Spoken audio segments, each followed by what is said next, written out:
बहुत समय पहले की बात है। समृद्धपुर नामक एक राज्य था। वहां के राजा महेंद्र सिंह अपने न्यायप्रिय फैसलों और ईमानदारी के लिए जाने जाते थे।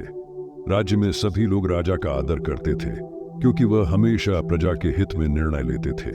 लेकिन एक दिन राज्य में एक विचित्र घटना घटी। राजा के सबसे करीबी मंत्री शंकर पर राज्य के खजाने से चोरी करने का आरोप लगा। पूरे राज्य में यह खबर आग की तरह फैल गई।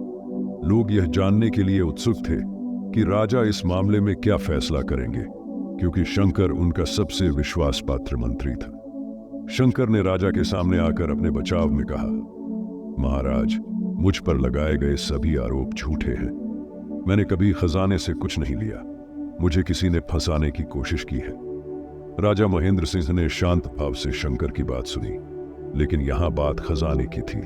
वह जानते थे कि राज्य का खजाना जनता की अमानत है और इस पर किसी भी प्रकार की बेईमानी को वे बर्दाश्त नहीं कर सकते। लेकिन शंकर की निष्ठा पर सवाल भी उन्हें सोच में डाल रहा था। राजा ने इस मसले पर विचार करने के लिए अपने दरबार में सभा बुलाई। सभा में राज्य के सभी प्रमुख दरबारी, मंत्री और प्रजा के प्रतिनिधि उपस्थित थे।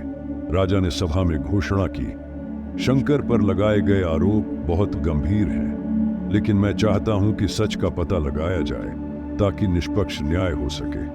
राजा ने अपने बुद्धिमान राजगुरु को इस मामले की जांच करने का आदेश दिया। राजगुरु ने कुछ दिन जांच की और फिर उन्होंने राजा के सामने एक प्रस्ताव रखा। महाराज, यदि आप अनुमति दें तो मैं एक परीक्षा द्वारा सत्य का पता लगाना चाहता हूं। राजा ने सहमति दे दी।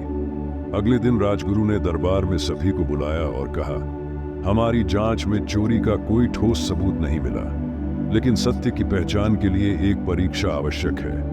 यहाँ मेरे पास एक जादुई पौधा है। इस पौधे की विशेषता यह है कि जो व्यक्ति झूठ बोलेगा उसका हाथ इस पौधे को छूने पर काला हो जाएगा। अब सभी दरबारी और मंत्री एक एक करके इस पौधे को छुएंगे। यदि शंकर निर्दोष है तो उसे डरने की कोई जरूरत नहीं।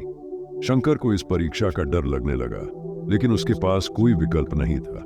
दरबार के सभी लोग एक एक करके पौधे को छूने लगे और किसी का हाथ काला नहीं हुआ। जब शंकर की बारी आई तो वह घबराया हुआ था।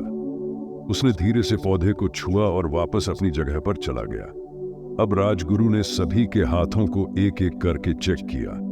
राजगुरु को आश्चर्य हुआ कि सभी के हाथ पौधे को छूने की वजह से नम हो गई थी, लेकिन शंकर की हाथ बिल्कुल सूखी हुई थी। राजगुरु ने मुस्कुराते हुए राजा की ओर देखा और बोले, महाराज, अब निर्णय का समय आ गया है।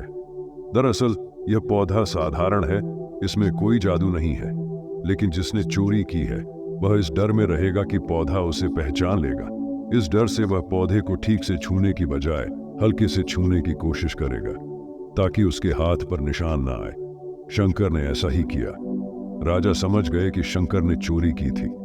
उन्होंने शांति से कहा, शंकर, तुमने मेरी और राज्य की निष्ठा को धोखा दिया है। मैं तुम्हें बहुत मानता था, लेकिन तुमने मेरे विश्वास का गलत फायदा उठाया। अब तुम्हें अपने कर्मों का फल भुगतना होगा। शंकर ने अपनी गलती मान ली और रोते हुए माफी मांगी। राजा ने उसे माफ तो कर दिया, लेकिन उसे मंत्री पद से हटा दिया गया और उसे राज्य के खजाने को पूरा लौटाने का आदेश दिया। इस घटना के बाद समृद्धपुर के लोग और भी अधिक राजा महेंद्र सिंह का आदर करने लगे। उन्होंने देखा कि राजा न्याय के पक्षधर हैं, चाहे आरोपी कितना भी करीबी क्यों ना हो।